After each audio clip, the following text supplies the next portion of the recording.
بسم الله الرحمن الرحيم.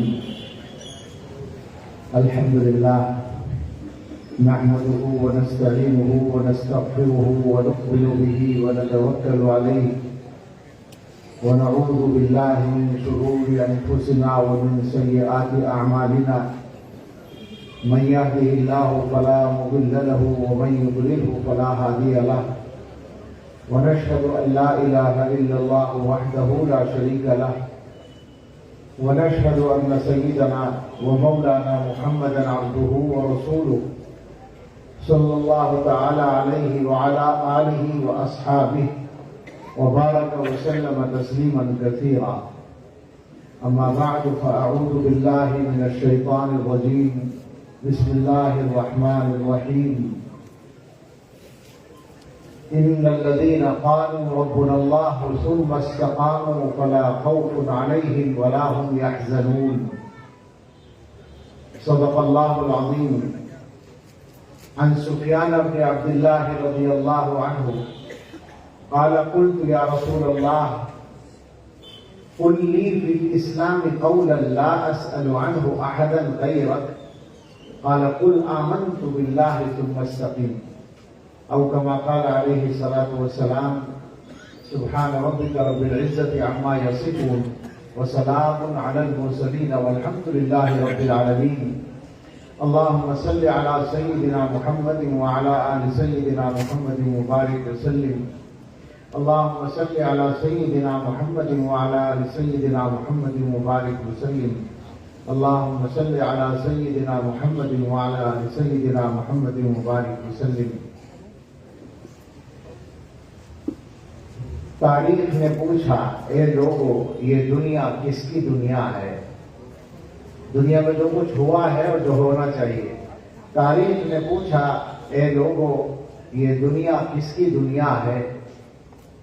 شاہی نے کہا ملوکیت کنگڈم. شاہی نے کہا یہ میری ہے اور دنیا نے یہ مان لیا. پھر تخت بچھے، ایوان سجے، گھڑیال بجے، دربار لگے، تلوار چلی اور خون بہے، انسان لڑے انسان مرے. دنیا نے آخر شاہی کو پہچان لیا. تاریخ نے پوچھا پھر لوگوں یہ دنیا کس کی دنیا ہے؟ دولت نے کہا یہ میری ہے اور دنیا نے یہ مان لیا. پھر بینک کھلے، بازار جمے، بیپار بڑھے، انسان لٹے انسان بکے، آرام اڑے سب چیخ اٹھے. دنیا نے آخر دولت کو پہچان لیا. تاریخ نے پوچھا پھر لوگوں یہ دنیا کس کی دنیا ہے؟ محنت نے کہا، یہ تیسرا نظام کمیونسٹ نظام، محنت نے کہا یہ میری ہے اور دنیا نے یہ مان لیا. پھر روح دبی، پھر پیٹ بڑھے، افکار سڑے، کردار گرے، ایمان لٹے، اخلاق جلے، انسان نرے حیوان بنے. دنیا نے آخر محنت کو پہچان لیا. تاریخ نے پوچھا پھر لوگوں یہ دنیا کس کی دنیا ہے؟ مومن نے کہا اللہ کی ہے اور دنیا نے یہ مان لیا. پھر قلب و نظر کی صبح ہوئی، ایک نور کی لے سی پھوٹ بہی، ایک خودی کی آنکھ کھلی، فطرت کی صدا دل گونج اٹھی. دنیا نے آخر آقا کو پہچان لیا. حقیقت یہ ہے کہ اس دنیا میں یہی جنگ ہے جو چل رہی ہے مسلسل. اللہ کو پہچاننا جو انسان کی پیدائش کا مقصد ہے، اس سے انسان کو دور کرنا، یہ شیطان کے ان کارندوں اور نمائندوں کا مشن ہے جو شیاطین الانس والجن کی شکل میں دنیا میں کام کر رہے ہیں. یہ منظر جو آپ دیکھتے ہیں، یہ جو ابھی آپ نے تکبیر قرآن کا منظر دیکھا اور یہ جو مجمع اس کی برکت سے اور اس کی تقریب سے جمع ہے، ہمیں سب کو دعا کرنی چاہیے کہ اللہ تعالیٰ اس پورے ملک میں اب سے بھی زیادہ آئندہ ان مناظر کو باقی رکھے قیامت تک اور جاری رکھے۔ دنیا کی نظریں اس پر لگی ہیں اور ظاہر ہے کہ ان کا مشن متعین ہے، انسانوں کو ایمان سے روکنا، اللہ سے دور کرنا اور دنیا میں ان کو پھنسا دینا۔ ہمارے زمانے میں یہ جو جنگ ہے یہ زیادہ کھل کر ہو رہی ہے۔ کچھ جنگیں ایسی ہوتی ہیں جو کیا کہیں گے اس کو، ٹھنڈی کولڈ وار جن کو کہا جاتا ہے، سرد جنگ۔ لیکن ہمارے زمانے میں یہ سرد جنگ جو ہے، یہ والی جنگ بھی لگتا ہے کہ شاید ہاٹ وار بن گئی ہے، گرم جنگ بن گئی ہے۔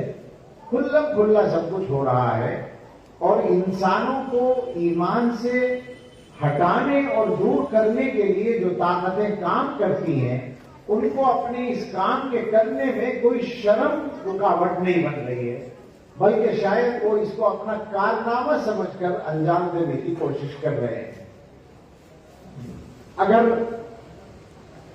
ہم اس وقت دنیا کی اور اپنے ملک کی صورتحال کو سمجھنے کی کوشش کریں، کیونکہ صحیح صورتحال ذہن میں جب تک نہ ہو تو ہم تبدیلی کے لیے کوئی کام صحیح معنی میں نہیں کر سکتے۔ یہ بات تو کسی مسلمان کو بتانے کی ضرورت نہیں ہے کہ جو حالات ہیں اس وقت وہ اچھے نہیں ہیں۔ حالات کی تفصیل میں ایک جملہ بھی میں نہیں کہوں گا، صرف یہی کہنا ہے کہ حالات ایسے ہیں جن کے بارے میں ہم میں سے ہر ایک یہ چاہتا ہے، یہ پسند کرتا ہے، یہ دعا کرتا ہے کہ یہ حالات بدل جائیں، لیکن ظاہر بات ہے کہ ان حالات کو بدلنے کے لیے کچھ نہ کچھ ہمیں کرنا ہوگا اور اپنے آپ کو بدلنا ہوگا۔ تو دو باتیں ہیں، ایک تو یہ کہ ہم اپنے حالات کو سمجھیں، ہمارے حالات اس وقت کیا ہیں، اور دوسرے یہ کہ دنیا والے کیا کر رہے ہیں اس کو سمجھیں۔ دنیا والوں کا جو مشن ہے وہ تو معلوم ہے، یریدون ان یطفئوا نور اللہ بافواہہم، وہ چاہتے ہیں کہ اللہ کے نور کو اپنے منہ سے بجھا دیں۔ ان کا مشن یہی ہے کہ دنیا سے اللہ کے نور کو بجھا دیں، اور اللہ تعالیٰ کا اعلان ہے کہ اللہ کا نور ان کے بس کا نہیں ہے، واللہ متم نورہ ولو کرہ الکافرون۔ لیکن دو باتیں ایک ساتھ ذہن میں رہنی چاہیے، ایک تو ہے اللہ کے نور کا باقی رہنا، اللہ کے دین کا باقی رہنا، اور ایک ہے ہم مسلمانوں کا اس دین پر باقی رہنا۔ دو باتیں الگ الگ ہیں۔ اس دنیا میں اللہ تعالیٰ نے اسلام کو جو بھیجا تو فیصلہ کر کے بھیجا، لِيُظْهِرَهُ عَلَى الدِّينِ كُلِّهِ هُوَ الَّذِي أَرْسَلَ رَسُولَهُ بِالْهُدَى وَدِينِ الْحَقِّ لِيُظْهِرَهُ عَلَى الدِّينِ كُلِّهِ۔ اللہ نے اپنے رسول کو ہدایت اور دین حق دے کر بھیجا ہے تاکہ اس کو تمام دینوں پر غالب کر دے۔ یہ اللہ تعالیٰ کا فیصلہ ہے، پہلے سے طے کیا ہوا ہے، یہ طے کر کے بھیجا ہے۔ لہذا جو اللہ کا فیصلہ ہے وہ تو پورا ہونا ہے، اس کو تو اس میں تو کوئی کمزوری نہیں آ سکتی۔ لہذا یہ بات طے ہے کہ اللہ کا دین دنیا سے ختم نہیں ہو سکتا، اسے باقی رہنا ہے۔ اللہ کا کلام دنیا سے ختم نہیں ہو سکتا، اسے باقی رہنا ہے، اور دنیا کی تمام تر کوششوں کے باوجود رہنا ہے۔ آپ کو ابھی آپ نے حضرت مولانا حذیفہ صاحب متضلع سے قرآن کریم کے موضوع پر خاص طور سے بہترین خطاب سنا ہے، تو ظاہر ہے کہ اللہ کے دین کی جو سب سے نمائندہ چیز ہے ہمارے پاس وہ یہ اللہ کا کلام ہے، اور یہ چونکہ اللہ کا کلام ہے تو اسے فنا ہونا ہی نہیں ہے۔ اس کا کمال تو یہ ہے کہ جب اللہ تعالیٰ اس دنیا کو فنا کرنے کا ارادہ کریں گے تو پہلے اپنے کلام کو اٹھا لیں گے، اس لیے کہ جس دنیا میں اللہ کا کلام موجود ہے وہ دنیا فنا ہو ہی نہیں سکتی۔ اللہ کی صفت ہے، اللہ کی صفات تو فنا نہیں ہو سکتی۔ یہ اللہ کا کلام ہے، اسے فنا نہیں ہے۔ جب اللہ تعالیٰ اس دنیا کو کی فنا کا وقت قریب لائیں گے تو قرآن کو پہلے اٹھا لیں گے، لہذا قرآن کو باقی رہنا ہے۔ اور دنیا کی تمام الٹی محنتوں کے باوجود قرآن کو بے غبار باقی رہنا ہے۔ پروپیگنڈا قرآن کے خلاف کس طرح ہوتا ہے وہ آپ کو معلوم ہے، لیکن قرآن کا جادو سر چڑھ کر کس طرح بولتا ہے اس کی ایک نظیر چھوٹی سی یہ ہے کہ ڈاکٹر حمید اللہ رحمۃ اللہ علیہ نے لکھا ہے کہ 1930 کے بعد کی بات ہے، اس زمانے میں وہ جرمنی میں رہے اور انہوں نے وہاں پی ایچ ڈی کی، تو وہاں کی یونیورسٹی نے ایک کمیٹی بنائی اس زمانے میں۔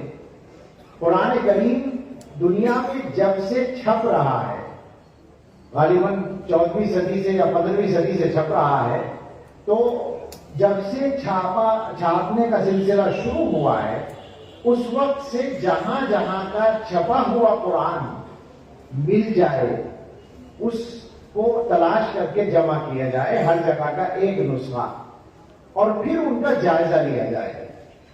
چنانچہ اس کمیٹی نے کام شروع کیا اور ایک وقت لگ گیا دنیا بھر سے قرآن کے نسخے جمع کرنے میں۔ ہزاروں نسخے جمع ہو گئے، غالباً 15-20 ہزار نسخے جمع ہوئے، اور اس کے بعد اس کمیٹی کی ڈیوٹی تھی کہ ان سب کو پڑھنا ہے اور نوٹ کرنا ہے کہ کہاں کہاں فرق ہے، ایک جگہ کے چھپے ہوئے قرآن میں اور دوسری جگہ کے چھپے ہوئے قرآن میں کتنا فرق ہے، اس کو نوٹ کرنا ہے۔ تو کئی سال کی محنتوں کے بعد اس کمیٹی نے، جو عیسائی مذہب ہی کے ماننے والوں پر مشتمل تھی، مسلمانوں کی کمیٹی نہیں تھی، اس کمیٹی نے جو رپورٹ مرتب کی اس کا خلاصہ یہ تھا کہ تقریباً 400-500 سال کی لمبی مدت میں دنیا کے الگ الگ ملکوں اور الگ الگ شہروں میں الگ الگ لوگوں کے ذریعے کتابت ہو کر الگ الگ پریسوں میں چھپنے والے قرآن کریم کے ان 15-20 ہزار نسخوں کے درمیان کوئی ایک بھی فرق نہیں ہے۔ یہ اس کمیٹی کی رپورٹ ہے، اور اس کے بعد عبرت کا مقام ان کے لیے ہونا چاہیے وہ یہ کہ انہوں نے ایک کمیٹی اور بنا دی، یا اسی کمیٹی کی ڈیوٹی لگا دی کہ بائبل کے نسخے اسی طرح جمع کیے جائیں۔ دنیا بھر سے انجیل کے نسخے جمع کیے گئے جب سے چھپ رہی ہے، اور ان کی ڈیوٹی لگی کہ ان کے فرق کو نوٹ کیا جائے۔ تو اس کمیٹی نے سالوں کی محنت کے بعد جو رپورٹ دی تو اس میں یہ تھا کہ بائبل کے جو الگ الگ نسخے چھپے ہوئے ہیں ان سب کے فرق کو اگر جمع کیا جائے تو تقریباً 2 لاکھ فرق بنیں گے۔ یہ قرآن کا جادو ہے جو سر چڑھ کے بولتا ہے۔ یہ قرآن اللہ کا کلام ہے، اور یہ بات دنیا کے تمام مذہبوں والے لوگ جو ان میں سے سمجھدار ہیں اور واقعی میں وہ اچھی طرح جانتے ہیں۔ ہمارے حضرت کے ساتھ یہ واقعہ مشہور ہے کہ امریکہ میں یہ ہوا کہ ایک مرتبہ وہ ایک بین المذاہب مذاکراتی ایک کونسل تھی، انٹرفیتھ کونسل کے نام سے، اس میں شریک ہوئے، اور انہوں نے یہ کہا کہ ہر مہینے اس کی میٹنگ ہوتی تھی، تو انہوں نے فرمایا کہ اگلے مہینے کی میٹنگ میں سب لوگ اپنی بات اپنے الفاظ میں نہ پیش کر کے ورڈ آف گاڈ، اللہ کے الفاظ میں پیش کریں، کیونکہ ہم سب کا دعویٰ ہے کہ ہمارا مذہب آسمان سے آیا ہے۔ تو انہوں نے اس تجویز کو مان لیا۔ اگلے مہینے جمع ہوئے تو ایک یہودی جو تھا وہ صدارت کر رہا تھا، اس نے کہا حضرت سے کہ آپ نے یہ تجویز پیش کی تھی تو آپ ہی شروع کریں۔ تو حضرت نے قرآن کریم کی سورہ فاتحہ پڑھ کے اس کا ترجمہ اور تفسیر بیان کر دی۔ اس کے بعد عیسائیوں کے پادری کا نمبر آیا، تو عیسائی اس میں بائبل میں کوئی ایک مضمون ہے جس کو پہاڑی کا باز کہتے ہیں، ان کے یہاں وہ سورہ فاتحہ کی طرح مانا جاتا ہے، اس کو انہوں نے پڑھنا شروع کیا۔ تو جب تھوڑا سا پڑھ چکے تو حضرت نے ہاتھ اٹھا کر کہا کہ مجھے کچھ کہنا ہے۔ صدر نے کہا کیا بات ہے؟ تو فرمایا کہ مجھے یہ کہنا ہے کہ پچھلے مہینے یہ طے ہوا تھا کہ ہمیں اپنے الفاظ نہیں پیش کرنے ہیں بلکہ خدا کے الفاظ پیش کرنے ہیں، کیونکہ ہر مذہب والے کے پاس وہاں سے آیا ہوا کلام موجود ہے۔ پادری صاحب جو بائبل پڑھ رہے ہیں، میرا ان سے سوال ہے کہ کیا انجیل حضرت عیسیٰ علیہ السلام پر انگلش میں نازل ہوئی تھی. اب ظاہر بات ہے کہ اس کا کوئی جواب ان کے پاس نہیں تھا. سب کو پتا ہے کہ انگریزی میں تو ترجمہ ہوا ہے. تو یہ بے شک ایسی جگہ آیا کہ وہ مجھے یاد آیا پاکستان میں مقررین جو ہے وہ سامعین کے ساتھ مانگا کرتے ہیں نا کہ کہو سبحان اللہ. تو وہ ایک مقرر کی زبان پر آیا کہ جو تقسیم ہوا تھا پاکستان کہنے لگے 1971 میں ایوب خان نے اس نے یحییٰ خان نے جو ہے پاکستان کا بیڑا غرق کر دیا, ملک کو 2 ٹکڑے کر دیا. کہنے لگے سبحان اللہ. تو ایسے ہی ہوا کہ انگلش میں نازل ان کا بے شک.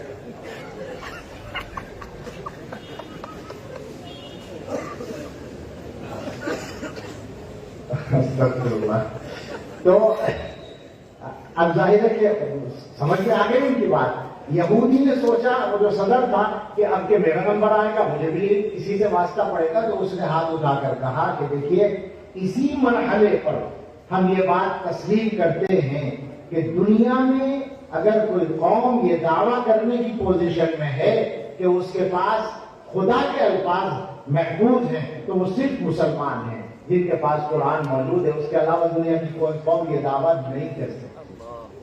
تو قرآن ہو یا اللہ کا دین ہو, اس کو تو باقی رہنا ہے. اس مضمون پر بہت تفصیل کی ضرورت نہیں, ہم سب کے ایمان کا حصہ ہے. لیکن عرض یہ کرنا ہے کہ یہ تو دین کی بات ہوئی, یہ تو قرآن کی بات ہوئی, یہ اسلام کی بات ہوئی, اللہ کے نام کی بات ہوئی, یہ حضرت محمد رسول اللہ صلی اللہ علیہ وسلم کی ذات اقدس کی بات ہوئی کہ ان کا کوئی کچھ بگاڑ نہیں سکتا. بلکہ زمانہ جتنا بڑھے گا ان کی صداقت واضح ہوتی چلی جائے گی. زمانہ جتنا بڑھا ہے آگے, حقیقتیں جس قدر کھلی ہیں, تمہاری عظمت فزو ہوئی ہے, میرے یقین کو جلا ملا ہے. لیکن مسئلہ ہے ہمارے اس دین پر قائم رہنے کا. تو دنیا کی طاقتیں جو کام کر رہی ہیں وہ پوری محنت کے ساتھ, کوئی الزام نہیں ہے بلکہ ان کے نزدیک تو یہ ان کی تعریف ہے. اگر ہم ان کے بارے میں یہ بتائیں تو یہ تو ان کا کارنامہ ہے اپنی نظر میں. وہ مسلمانوں کو یا دنیا کے انسانوں کو اللہ کی اس دین سے ہٹانے کے لیے محنت کر رہی ہیں اور مختلف میدانوں میں ان کے کام ہو رہے ہیں. ایک میدان تو بہت پرانا ہے, اگر آپ اس کو تقسیم کرنا چاہیں سمجھنے کے لیے تو 3 ٹکڑوں میں آپ تقسیم کر سکتے ہیں, تو تفصیلات بہت ہیں. ایک تو یہ کہ انسانوں کو عمل کے اعتبار سے برائیوں کی طرف لے جانا, یہ ان کا پرانا مشن ہے. گناہوں کو عام کرنا. آپ اندازہ کر سکتے ہیں کہ اس وقت دنیا میں, جیسے مولانا نے ابھی موبائل کی مثال دی, تو موبائل میں یا انٹرنیٹ کے ذریعے جو فحاشی سامنے آتی ہے, جو برائی, جو گندگی, آپ غور کریں کہ کیا وہ بغیر کسی کے کیے آ جاتی. ایک فلم ہے مثلا بدکاری کی, وہ ہمارے سامنے آ رہی ہے, تو اس فلم کو بنانے میں کئی آدمیوں کو تو کام کرنا ہی پڑتا ہے. 2 آدمی تو وہ خباثت کرتے ہیں, پھر کوئی اس کی ویڈیو بنانے والا, پھر اس کی ایڈیٹنگ کرنے والا, سب کچھ وہ ایک پورا عملہ ہوتا ہے. تو گویا کہ 4-5 آدمی کم سے کم ایک بری فلم بنانے کے لیے کام کر رہے ہیں.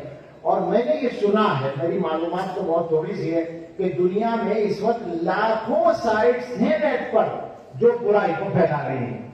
تو ہر سائٹ میں کام کرنے والے اگر 2-4-5 آدمی بھی مانے تو کتنے لاکھ انسان ہیں جو باقاعدہ اسی کے لیے کام کر رہے ہیں, اور یہی ان کا روزگار ہے اور یہی ان کا مشن ہے. یہ کون لوگ ہیں؟ یہ یوں ہی بے ارادہ نہیں کہ چل پڑے اس راستے پر, ان کو باقاعدہ سیٹ کیا گیا, ان کو مقرر کیا گیا ان طاقتوں کی طرف سے برائی پھیلانے کے لیے. ظاہر بات ہے کہ جب انسان گناہوں کے راستے پر جائے, اور گناہ صرف ایک نہیں ہے جناب, یعنی ہم جب گناہ کا لفظ بولتے ہیں تو بدکاری کی طرف ذہن جاتا ہے, لیکن دنیا میں گناہ جتنے عام ہیں اس وقت ان کا اندازہ کرنا مشکل ہے.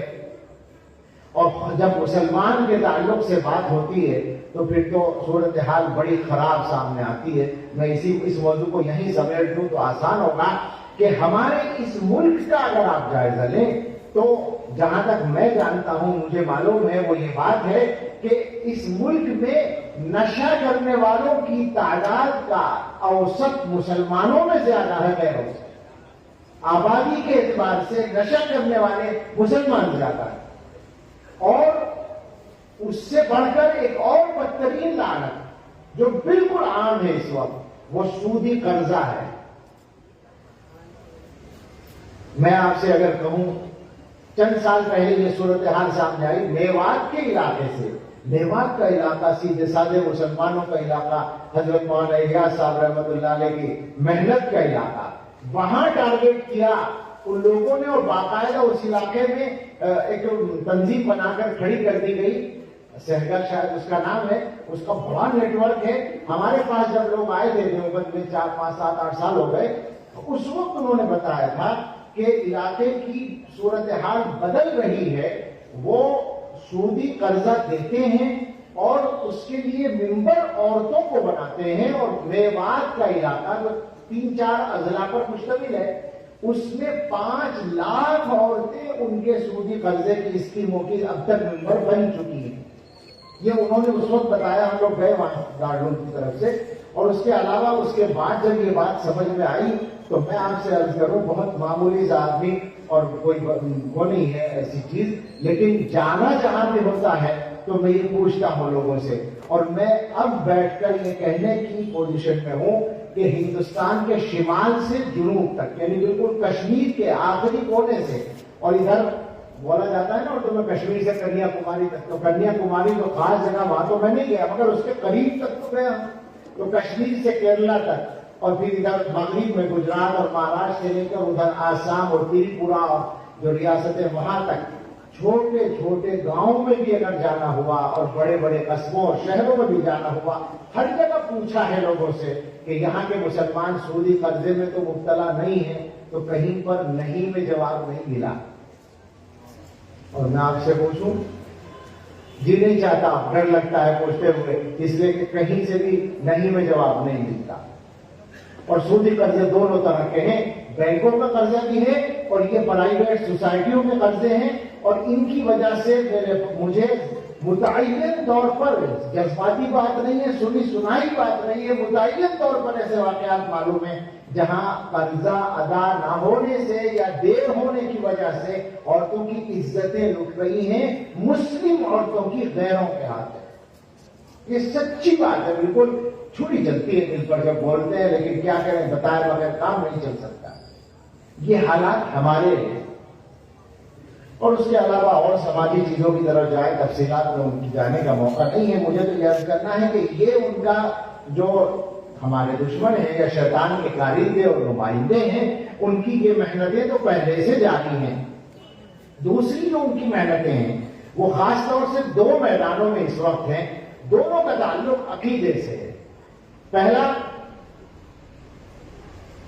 ایمان پر نشانہ ہے۔ اس وقت مولانا کو زیادہ معلومات ہوں گی، تھوڑا بہت جو میں جانتا ہوں وہ یہ ہے کہ عصری تعلیم گاہیں، کالج اور یونیورسٹیاں، ان کے جتنے اعلیٰ تعلیم کے شعبے ہیں، ڈپارٹمنٹ ہیں ڈگری والے، ان میں پڑھنے والے جو اسٹوڈنٹس ہیں، ان کا بیک گراؤنڈ کوئی بھی ہو، چاہے وہ ہندو مذہب سے آئے ہوں یا اور کسی مذہب سے یا مسلمانوں کے خاندان سے آئے ہوں، ان کی خاصی تعداد اس وقت ایتھسٹ بن رہی ہے، ملحد بن رہی ہے، بالکل منکر خدا، منکر مذہب بن رہی ہے۔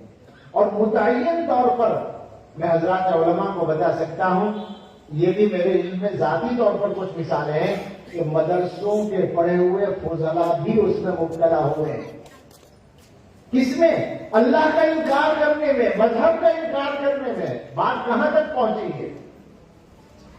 صحبت کے بگاڑ سے، صحبت کی خرابی سے، جو بھی کہیں آپ، لیکن وہ ایک مشن ہے جو چل رہا ہے۔ اور اب اس کے لیے سب سے بڑی آسانی یہ ہو گئی، ہر کام کے لیے آسانی ہو گئی ہے انٹرنیٹ کے ذریعے۔ اب آپ یوٹیوب پر جائیں تو آپ کو کتنے لیکچر مل جائیں گے ایتھسٹوں کے، ملحدین کے، جو باقاعدہ مذہب کے خلاف آپ کا ذہن بناتے ہیں اور تقریریں کرتے ہیں۔ اور ان کی سنگینی کا یہ عالم ہے کہ جو آدمی مضبوط ایمان اور مضبوط علم نہیں رکھتا وہ ضرور شکار ہو سکتا ہے، اس کا خطرہ ہے۔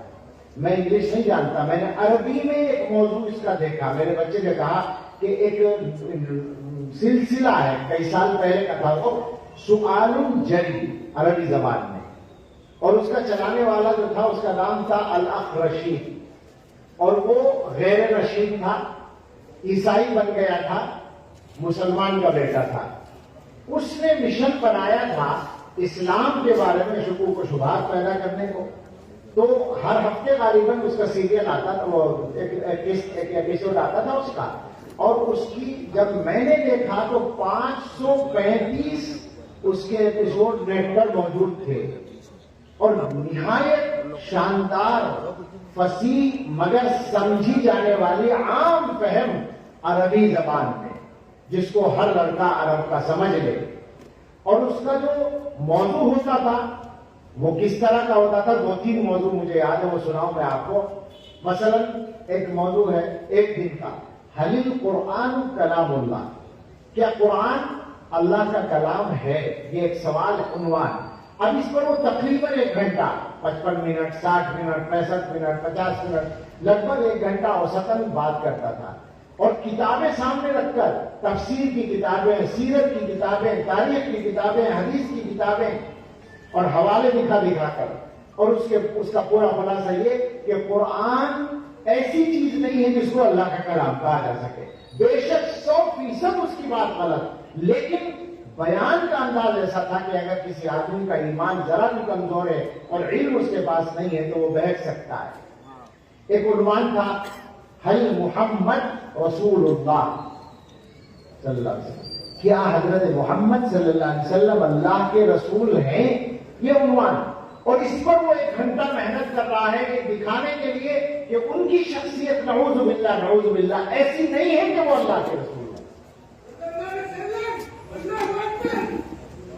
ایک عنوان اس سے بھی خطرناک، حل محمد ابن عبداللہ، کیا حضرت محمد صلی اللہ تعالی علیہ وسلم عبداللہ صاحب کے بیٹے ہیں؟ اس پر وہ بحث کر رہا ہے، یعنی حضور کے نسب کے بارے میں شک پیدا کر رہا ہے۔ کئی 100 قسطیں، 500 سے اوپر اس وقت میں نے دیکھی تھی، نمبر تھا اس کا پڑا ہوا اس پر، یہ انداز ہے۔ تو عربی زبان میں جب کوئی آدمی اس طرح کی محنت کر سکتا ہے تو آپ دوسری زبانوں کے بارے میں کیا اندازہ کریں گے؟ انگریزی جاننے والے بتائیں گے کہ انگلش میں کتنا کچھ ہو رہا ہوگا دنیا میں۔ تو ایک تو یہ بہت مضبوطی کے ساتھ یہ مشن چل رہا ہے، انسانوں کو مذہب سے دور کرنا، اور اصلاً ظاہر مذہب جس کو کہتے ہیں وہ حقیقی مذہب اسلام ہے، اسلام سے دور کرنا۔ اور دوسرا، مسلمانوں کے عقائد کو متزلزل کرنا، عقیدوں میں شک پیدا کرنا، مسلمانوں کے جو اختلافات ہیں ان کو ابھارنا، اور مسلمانوں میں جو غلط عقیدے والے لوگ ہیں ان کو طاقت پہنچانا۔ یہ سارے علاقوں میں جو علماء جاتے ہیں، آپ ان سے پوچھ سکتے ہیں کہ کہاں کہاں کام کرنے میں کتنی دشواریاں سامنے آتی ہیں، حکومتیں ان کا ساتھ دیتی ہیں، اس لیے کہ مشن سب کا ایک ہے، امریکہ سے لے کر ہندوستان تک ساری طاقتوں کا تو ایک ہی مشن ہے۔ تو ان کا یہ باقاعدہ اس کے لیے پلان کے ساتھ کام ہو رہا ہے، محنت ہو رہی ہے، اس کے لیے وہ خرچ بھی کرتے ہیں، اس کے لیے آدمیوں کو بھی متعین کرتے ہیں اور استعمال کرتے ہیں۔ کل ملا کر یہ ہے کہ حضرت محمد الرسول اللہ صلی اللہ تعالی علیہ وسلم نے مسلمانوں کو جو ایک معیار بتایا تھا، اس معیار سے ہٹانا یہ دنیا کا مشن ہے۔ معیار کیا تھا؟ ذاق طعم الایمان من رضی باللہ ربا وبالاسلام دینا وبمحمد رسولا۔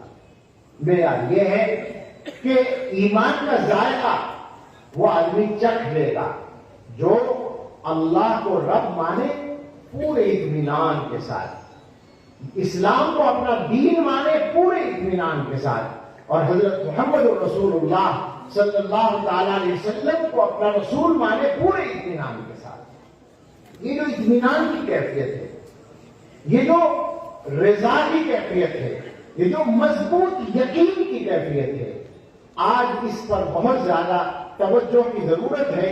دنیا میں اس کو ختم کرنے کے لیے، آپ کی اس کیفیت کو، اس یقین کو، اس ایمان کو ختم کرنے کے لیے دنیا محنت کر رہی ہے.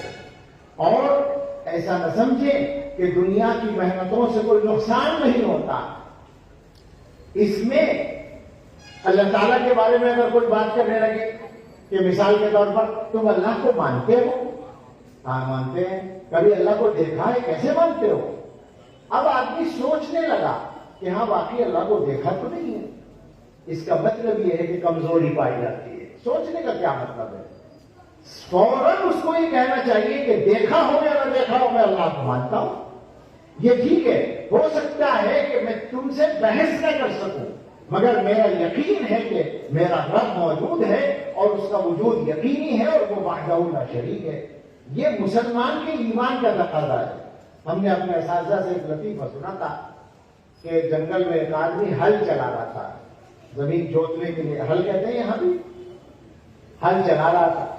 تو وہاں ایک عالم کا گزر ہوا. انہوں نے سوچا کہ اس کسان کے ایمان کو جانچنا چاہیے کیسا ہے. تو انہوں نے پوچھا کہ تم اللہ کو ایک مانتے ہو؟ ہاں اللہ کو ایک مانتا ہوں. اللہ ایک ہے؟ کہا تمہارے پاس کیا دلیل ہے؟ اس نے کہا دلیل یہ ہے کہ اگر دوبارہ یہ بات کہو گے تو میں یہ حل تمہارے سر پہ مار دوں گا. یہ دلیل بالکل لطیفہ ہے یہ. لیکن ایمان ایسا ہی چاہیے، یعنی غور کرنے کا موقع نہیں ہے، سوچنے کا موقع نہیں ہے. یعنی کوئی آدمی ہم سے یہ کہے کہ اس وقت رات ہو رہی ہے، ہم کہیں گے ہاں رات ہو رہی ہے. وہ کہے نہیں صاحب میرا خیال تو ہے کہ دن ہو رہا ہے، بڑی روشنی ہے. تو ہم سوچیں گے بیٹھ کر؟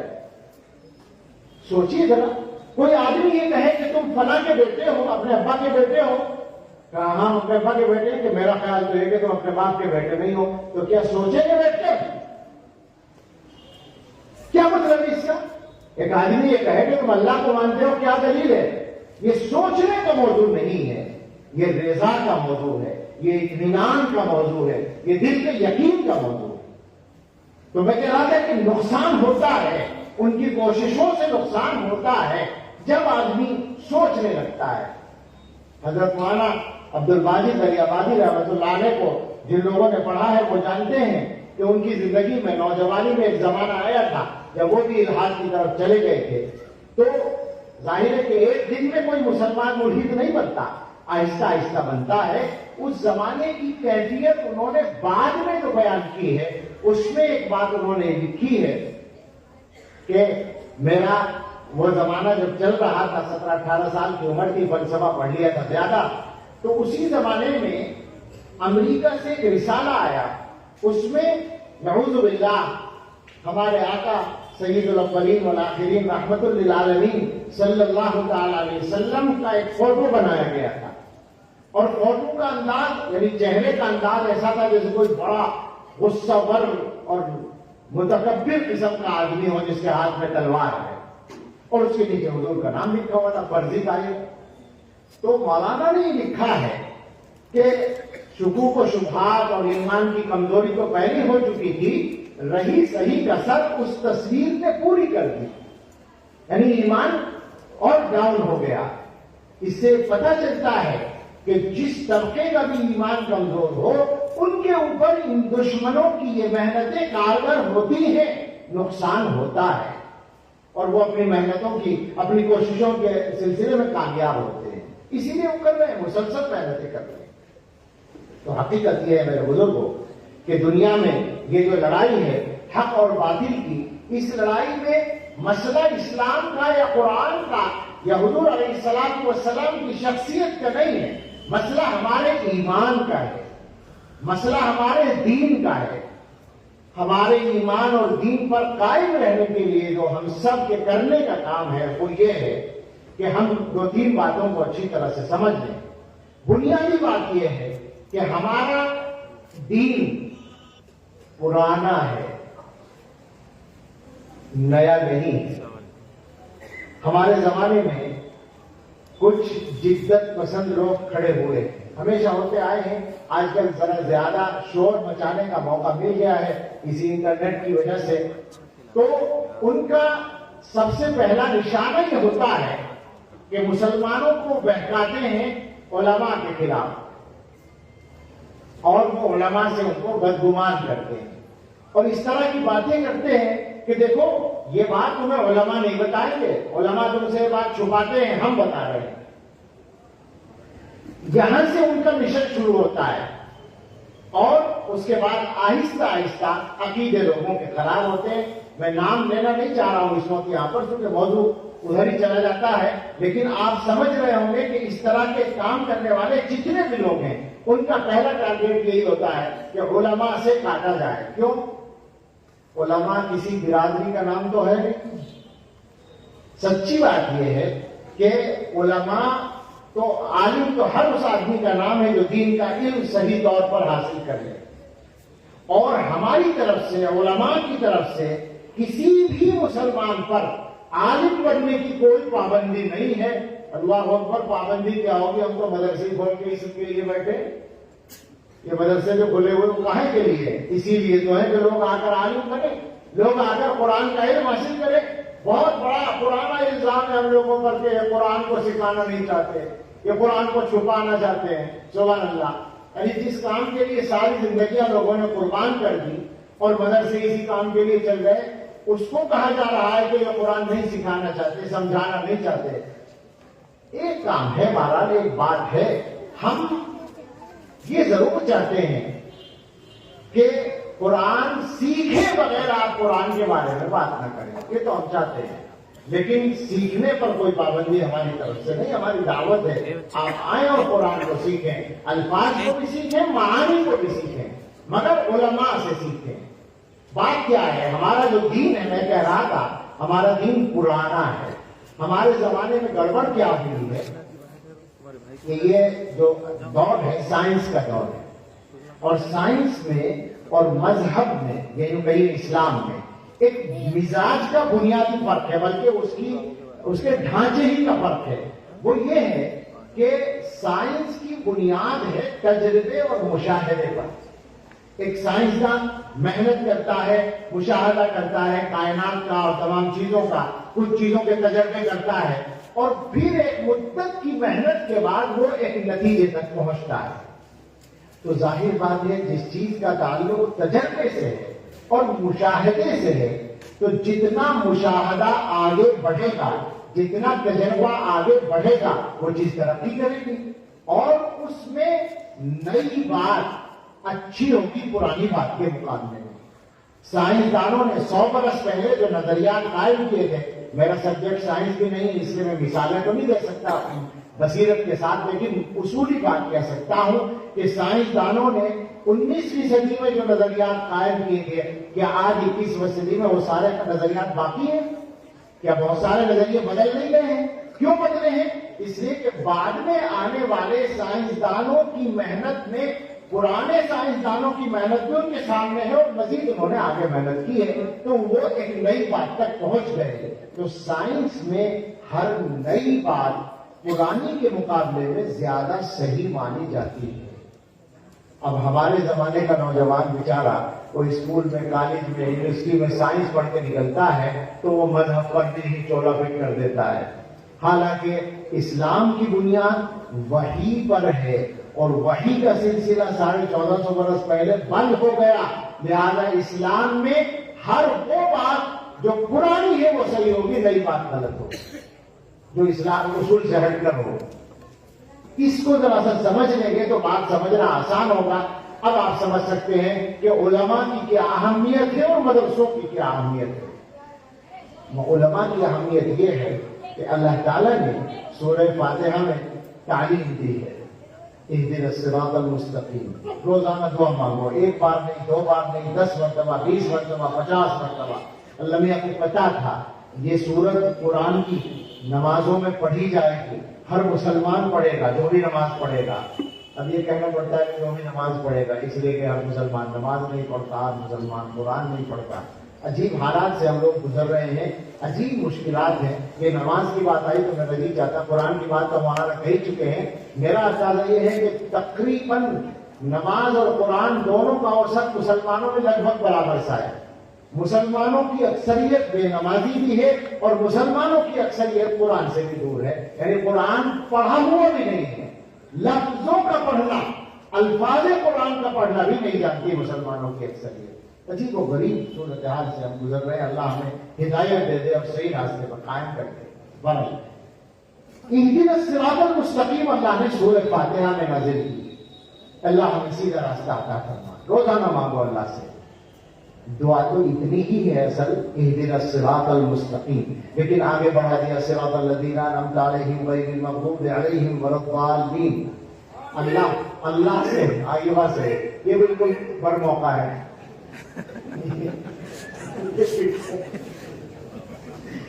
تو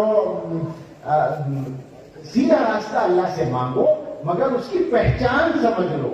اللہ تعالیٰ چاہتے تھے کہ پہچان آپ کو بتا دے، اس لیے کہ اللہ کو یہ معلوم تھا کہ دنیا میں سیدھے راستے کا دعویٰ کرنے والے بہت آئیں گے، مگر وہ ضروری نہیں ہے کہ سیدھے راستے پر ہو۔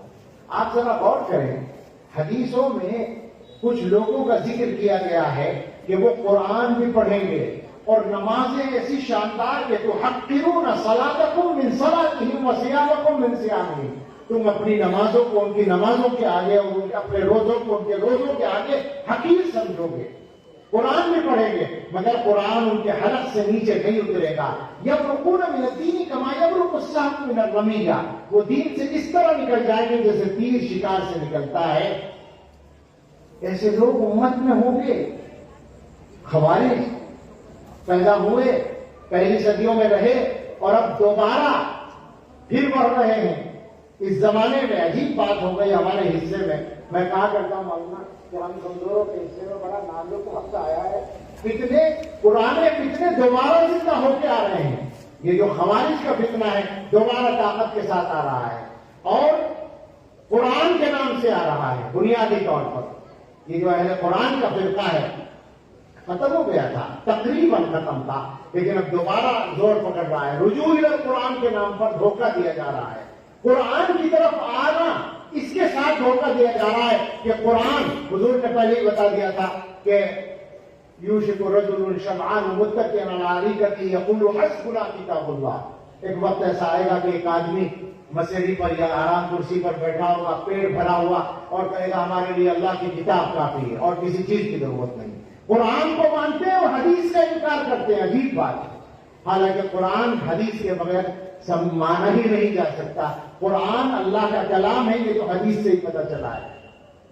بہرحال آپ اندازہ کریں کہ قرآن پڑھنے کے باوجود لوگ گمراہ ہو سکتے ہیں، اس لیے حضور علیہ السلام نے پہچان بتائی سیدھے راستے کی، کہ سیدھا راستہ ان لوگوں کا راستہ ہے جن پر اللہ نے انعام کیا ہے، اور وہ آگے بتا دیا وہ انبیاء ہیں، وہ صدیقین ہیں، وہ شہداء ہیں، وہ صالحین ہیں۔ اور رسول اللہ صلی اللہ تعالی علیہ وسلم نے اس کو دوسرے انداز سے سمجھایا۔ دو تین حدیثیں آپ سامنے لائیں گے تو بات آسان ہو جائے گی۔ ایک حدیث میں تو یہ فرمایا کہ میرا اور میرے صحابہ کا جو طریقہ ہے وہ جنت میں لے جانے والا ہے۔ دوسری حدیث میں یہ فرمایا کہ يحمل هذا العلم من كل خلف عدول ينفون عنه تحریف الغالین وانتحال المبطلین وتأویل الجاہلین۔ یہ جو علم ہے، اس علم کو ہر بعد میں آنے والی نسل کے معتبر لوگ حاصل کریں گے، اور اس کو حاصل کر کے وہ دین کے سلسلے میں تین ذمہ داریاں پوری کریں گے۔ غلو کرنے والوں کی طرف سے جس دین میں بگاڑ آئے گا اس کی کو کنڈم کریں گے، اس کی نفی کریں گے، اس کی تردید کریں گے، اور اہل باطل کی طرف سے دین میں جو غلط باتیں ملائی جائیں گی اور منسوخ کی جائیں گی ان کی تردید کریں گے، اور بے علم لوگوں کی طرف سے دین کی جو غلط تشریح کی جائے گی اس کی تردید کریں گے۔ یہ ہے وہ علماء جن کے پاس علم چلا آ رہا ہے۔ حضور کے جو الفاظ ہیں ان پر غور کریں، يحمل هذا العلم من كل خلف عدول، ہر نسل کے معتبر لوگ، یعنی حضور علیہ السلام سے صحابہ نے لیا، صحابہ سے ان کے شاگردوں نے، ان سے ان کے شاگردوں نے، ان سے ان کے شاگردوں نے، تو سمجھ لیں کہ دین کا صحیح راستہ وہ ہے جس میں یہ زنجیر بالکل مضبوطی کے ساتھ جڑی ہوئی ہو، یہاں سے لے کر رسول اللہ صلی اللہ تعالی علیہ وسلم تک۔ اس سے ہٹ کر اگر کوئی آپ سے کہتا ہے کہ صاحب دیکھو میں دین کی تشریح کر رہا ہوں، یہ جو علماء ہیں انہوں نے تو دین کو سمجھایا اور یہ 1200 سال تک، 1100 سال تک، 1300 سال تک علماء نے دین کو چھپا کر رکھا، ہم صحابہ سے لے کر آ رہے ہیں، حضور سے لے کر آ رہے ہیں، تو آپ سمجھ لیں کہ یہ آدمی غلط راستے پر جا رہا ہے۔ یہ دین اس طرح نہیں آ سکتا، یہ دین سلسلے وار آیا ہے، اور اس امت کو حضور علیہ الصلوۃ والسلام نے یہ سند بھی دی ہے کہ لا تجتمع امتی علی الضلالہ، یہ امت کبھی بھی گمراہی پر جمع نہیں ہو سکتی۔ کوئی زمانہ ایسا نہیں آ سکتا کہ ساری امت گمراہ ہو جائے۔ صحیح راستے پر اس امت کی کا بڑا حصہ قائم رہے گا، وہ علماء اسی کے وارث ہیں۔ یہ جو مدرسے ہیں، یہ جو علماء ہیں، مدرسے کا لفظ ہماری زبانوں پر آتا ہے تو بہت سے ہمارے بھائی سوچتے ہیں کہ عجیب بات ہے کہ جو مولوی لوگ ہیں یہ کسی بھی موضوع پر تقریر کریں تو آخر میں مدرسے کی بات ضرور کرتے ہیں۔ ایک لطیفہ ہم نے سنا تھا کہ ایک مولوی صاحب تھے، میرے خیال سے شیعہ ہوں گے، ان کی عادت تھی کہ ہر جگہ وہ کربلا پہ تقریر کرتے تھے، موضوع کوئی بھی ہو جلسے کا۔ تو ایک مرتبہ لوگوں نے سوچا کہ ان کا موضوع کسی طرح بدلنا چاہیے، کسی اور موضوع پہ تقریر کریں تو سننے کو ملے، لیکن پہلے سے اگر کہہ دیتے کہ کربلا پہ نہیں کرنی ہے، فلاں موضوع پہ کرنی ہے، تو وہ کہاں مانتے۔ تو طے یہ ہوا کہ جب وہ بیٹھیں گے بیان کے لیے اس وقت ان کو موضوع بتایا جائے گا۔ چنانچہ وہ خطبے جب بیٹھے خطبہ پڑھنے سے پہلے کان میں ان سے کہا کہ حضرت آج درخواست ہے کہ آپ قل هو اللہ پہ تقریر کریں۔ لوگوں نے سوچا کہ قل هو اللہ پہ تقریر کریں گے تو کیا ہوگا، اللہ کی ذات، اللہ کسی بات کا بیان ہوگا، لیکن وہ تو مولوی صاحب تھے، اس میدان کے کھلاڑی تھے، انہوں نے خطبہ پڑھا اور قل هو اللہ کی تلاوت کی اور اس کے بعد ترجمہ شروع کیا۔ اللہ نے فرمایا قل هو اللہ احد، تم کہو اللہ ایک ہے، تم کہو، کس سے کہا جا رہا ہے؟ حضرت محمد رسول اللہ صلی اللہ علیہ وسلم سے، جن کے نواسے کو ظالموں نے میدان کربلا میں شہید کر دیا۔ اب وہ قل هو اللہ سے سیدھے کربلا میں ناکام ہو گئے، لوگ موضوع نہیں بدل پا سکتے۔ لیکن ہم آپ سے سچ کہتے ہیں کہ یہ ہمارے زمانے کی کربلا ہے۔ ہم مدرسوں کی بات کرتے ہیں تو اس لیے نہیں کرتے کہ ہم مدرسے کے ملازم ہیں، وہاں سے ہمیں تنخواہ ملتی ہے، یا یہ مدرسوں کے ذمہ دار بیٹھے ہیں، ان کی رعایت میں ہم مدرسوں کی بات کرتے ہیں، بالکل نہیں۔ ہم قسم کھا کے کہتے ہیں یہ بات ہم قسم کھا کے کہتے ہیں، اللہ سے ڈرتے ہوئے کہتے ہیں اپنے مسلمان بھائیوں سے کہ یہ اس لیے نہیں کرتے۔ ہماری کیا حیثیت ہے؟ حکیم الامت نے کہا تھا اور 125 سال پہلے کہا تھا، غالباً 1320 میں یا 1330 میں میرٹھ میں ایک معتبر انسان کا جلسہ تھا۔ اس زمانے میں حکیم الامت حضرت عبدالستانوی رحمۃ اللہ علیہ نے فرمایا تھا کہ تم مدرسوں کی مدد کرنا بند کر دو، مدرسوں کو چندہ دینا چھوڑ دو، ٹھیک ہے کوئی مسئلہ نہیں، مدرسے بند ہو جائیں گے۔ اور ہم جو مدرسوں والے ہیں، ہم میں سے کوئی اپنے روزی روٹی کے لیے کوئی کپڑے کی دکان کر لے گا، کوئی چاول کی دکان کر لے گا، کوئی آٹے کی دکان کر لے گا، تو ہمارا روزگار تو اس طرح چل جائے گا۔ لیکن تمہارے بچے، حضرت نے فرمایا تمہارے بچے، تمہاری نسلیں 50 سال میں تمہارے بچے ہندو ہوں گے، یہودی ہوں گے، عیسائی ہوں گے۔ ہم چھوٹا منہ بڑی بات کہتے ہوئے ڈرتے ہیں، مگر صحیح بات کہنے میں اب جھجک کی ضرورت نہیں ہے۔ حکیم الامت نے 50 سال کہا تھا، ہمارے پاس 5 سال کی بھی گارنٹی نہیں۔ اگر آپ مدرسوں کی ان سرگرمیوں کو چھوڑ دیں تو 5 سال کی ایمان بچے گا بچوں کا، اس کی کوئی گارنٹی نہیں ہے۔ دشمن نے نسلوں کے ایمان ختم کرنے کا نہایت مضبوط پلان بنایا ہے اور ہر جگہ بنایا ہے۔ اور پھر وہ میں کہوں گا کہ ہم کوئی الزام نہیں لگا رہے ہیں، ہماری حکومت نے بنایا ہے جو تعلیمی پالیسی طے ہوئی ہے اور منظور ہو چکی ہے، نافذ ہو چکی ہے۔ جب اس کی تفصیلات آ جائیں گی اسکولوں کے اندر اور اس کی تفصیل کے مطابق جو اس میں گویا رہنما اصول طے ہوئے ان کے مطابق کام ہوگا، پڑھایا جائے گا، تو میری بات غلط ہو تو علماء مجھے روک دیں۔ مجھے تو ایسا لگتا ہے کہ روزانہ بچہ جب اسکول سے آئے گا تو روزانہ ماں باپ یوں مناسب سمجھیں گے کہ روزانہ کلمہ پڑھوا دیا کریں کہ پتہ نہیں اسکول میں ایمان بچایا گیا۔ ایسے حالات ہے، ایسا نظام بنا دیا گیا ہے۔ تو مسئلہ یہ ہے، اصل مسئلہ میں جہاں سے میں نے بات شروع کی تھی کہ یہ جو جنگ ہے یہ کفر و ایمان کی جنگ ہے، اور اس زمانے میں یہ جنگ زیادہ کھل گئی ہے، اور جو مسائل اللہ تعالیٰ نے نئے عطا کر دیے ہیں ان سے باطل زیادہ سے زیادہ فائدہ اٹھا رہا ہے۔ ہم مسلمانوں کو بہت زیادہ سوچنے سمجھنے کی ضرورت ہے۔ خود ہمارے ملک کے اندر جس رخ پر حالات کو لے جایا جا رہا ہے، ایمان کے لیے خطرے کھڑے کیے جا رہے ہیں۔ ہم پوری صفائی کے ساتھ دو تین باتیں کہہ دینا چاہتے ہیں اور کہتے ہیں۔ اپنے ملک کی حکومت سے، یہاں کام کرنے والی طاقتوں سے اور برادران وطن سے، سب سے پوری صفائی کے ساتھ ہم کہتے ہیں کہ اس ملک کے ساتھ ہمارا تعلق یہ آپ کے کہنے سے نہیں ہے، یہ ہمارا وطن ہے، اس لیے ہمارا اس سے تعلق ہے، اور ہماری وفاداری اس کے سلسلے میں ہر شک و شبہ سے بالا تر ہے۔ ہم نے لوگوں کے پسینے کی جگہ اس ملک کے لیے خون بہایا ہے، یہ پکی بات ہے، تاریخ میں لکھا ہے۔ تاریخ سے آپ مٹا سکتے ہیں، اس کی زمین کے اندر سے نہیں مٹا سکتے۔ میں نے مشہور ہندو مورخ وشمبر ناتھ پانڈے کی زبان سے یہ جملہ سنا۔ انہوں نے کہا کہ لوگ جلیان والا باغ کو تو یاد رکھتے ہیں، لیکن پشاور کے قصہ خانی بازار کو بھلا دیتے ہیں، جہاں انگریز افسر نے گولی چلانے کا حکم دیا اور 455 پٹھانوں کی لاشیں میدان میں گر کے تڑپنے لگی، اور ان کے لیڈر خان عبدالغفار خان نے اعلان کیا کہ اگر کسی کے بھی سینے کے بجائے پیٹھ پر گولی ہوگی تو میں اپنی تحریک واپس نہیں لوں گا۔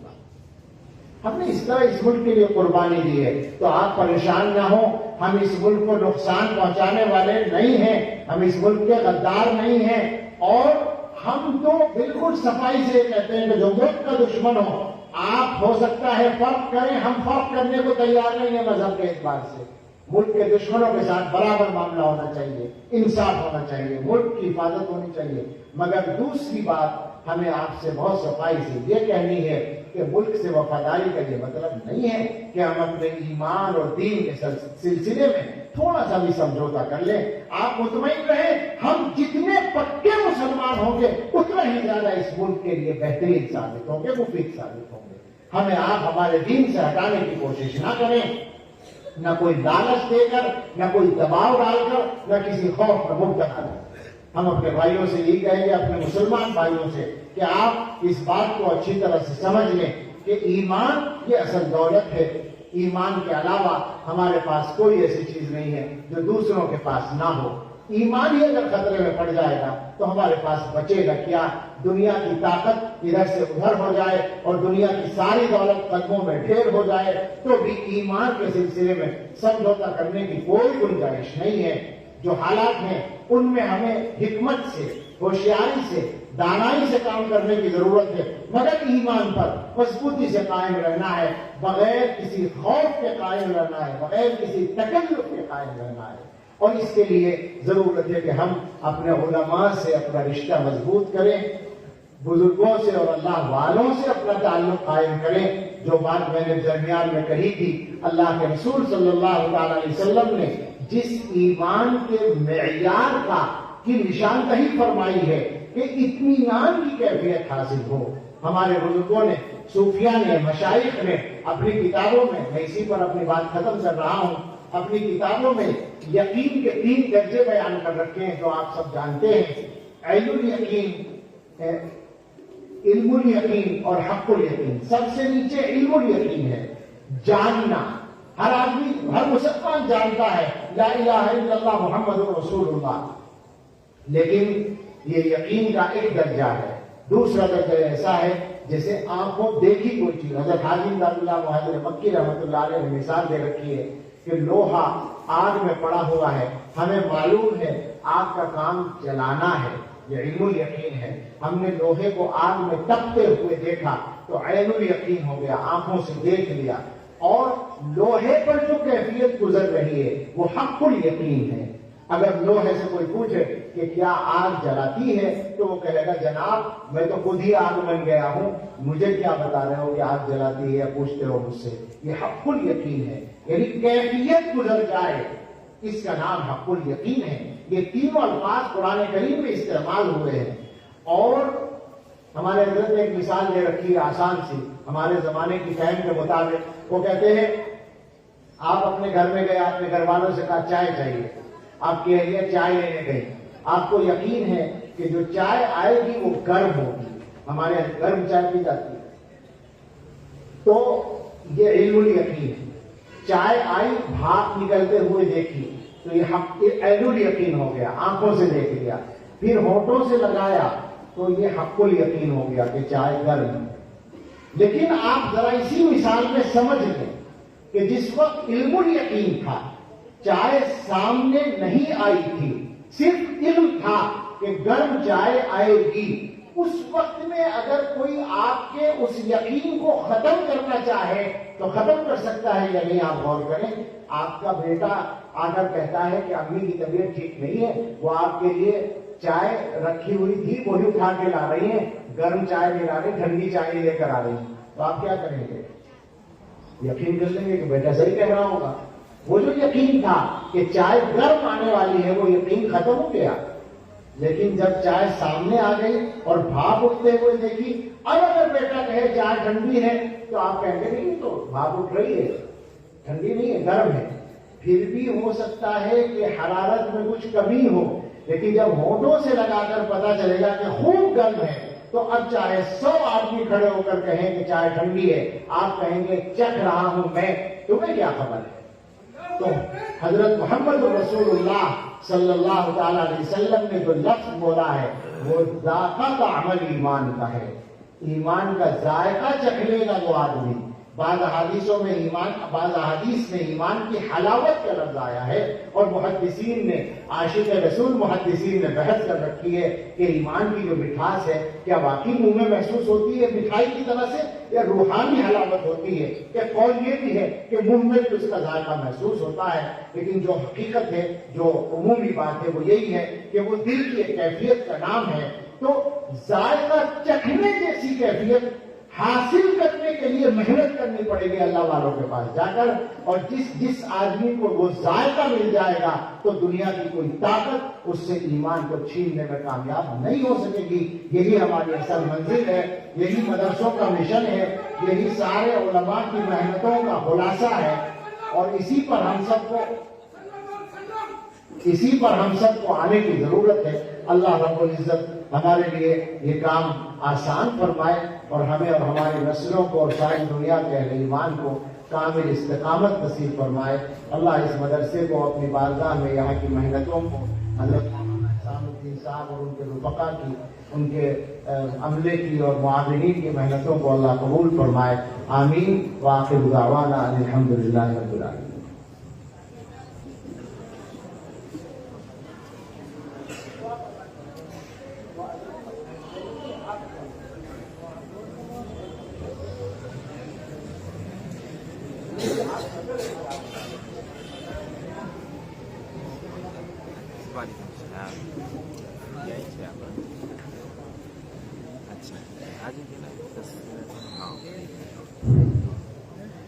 الحمد لله رب العالمين، والصلاة والسلام على سيدنا محمد وآله وأصحابه أجمعين۔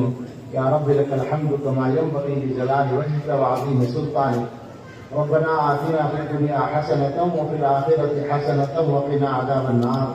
ربنا لا تزغ قلوبنا بعد إذ هديتنا وهب لنا من لدنك رحمة إنك أنت الوهاب۔ ربنا هب لنا من أزواجنا وذرياتنا قرة أعين واجعلنا للمتقين إماما۔ اللهم إنك عفو تحب العفو فاعف عنا۔ اللهم إن قلوبنا ونواسينا وجوارحنا بيدك لم تملكنا منها شيئا، وإذا فعلت ذلك بنا فكن أنت ولينا واهدنا إلى سواء السبيل۔ اللهم اهدنا إلى سواء السبيل۔ اللهم إنا نسألك الثبات في الأمر، ونسألك عزيمة الرشد، ونسألك الغنى عن الناس، ولا حول ولا قوة إلا بالله۔ اللهم إنا نسألك صحة في إيمان، وإيمان في حسن خلق، ونجاحا تتبعه فلاحا، ورحمة منك وعافية، ومغفرة منك ورضوانا۔ اللهم إنا نسألك الفوز في القضاء، ونزل الشهداء، وعيش السعداء ومرافقة الأنبياء والنصر على الأعداء إنك سميع الدعاء.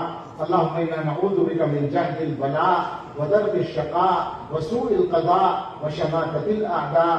اللهم إنا نجعلك في نحورهم ونعوذ بك من شرورهم. اللهم أعنا ولا تعن علينا، وانصرنا ولا تنصر علينا، وامكر لنا ولا تمكر علينا، واهدنا ويسر الهدى لنا، وانصرنا على من بغى علينا. اللهم زدنا ولا تنقصنا، وأكرمنا ولا تهنا، وآثرنا ولا تؤثر علينا، وأرضنا وارض عنا، وأدخلنا الجنة، ونجنا برحمتك من النار يا أرحم الراحمين يا أرحم الراحمين يا أرحم الراحمين يا حي يا قيوم برحمتك نستغيث. أصلح لنا شأننا كله ولا تكلنا إلى أنفسنا طرفة عين. اے اللہ ہم سب کو گناہوں کو معاف فرمائیے. اللہ ہماری یہ ساری دعائیں ہم سب کے لیے، ہمارے یار متعلقین کے لیے اور تمام اہل ایمان کے لیے قبول فرما لیجیے. اللہ ہمارے جمع ہونے کو بھی قبول فرما لیجیے. اللہ اس عظیم اجلاس کو نافع بنا دیجیے، مدرسے کے لیے بھی اور ہم تمام شرکاء کے لیے بھی اللہ نافع و مفید بنا دیجیے. اللہ ہمارے کہنے اور سننے کو قبول فرما لیجیے. اللہ ہمارے گناہ معاف کر دیجیے.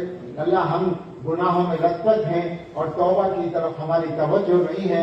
اے رب کریم، اے رحمان الرحیم، آپ بڑے مہربان ہیں، آپ تواب الرحیم ہیں. اللہ آپ کو اپنے بندوں کو معاف کرنا پسند ہے.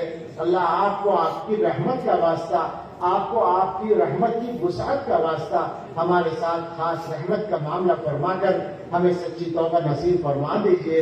اللہ ہم سب کو اور ہمارے بچوں کو علم نافع عطا فرما دیجیے. اللہ ہم سب کو اور ہمارے متعلقین کو جسمانی اور روحانی بیماریوں سے شفا دے دیجیے.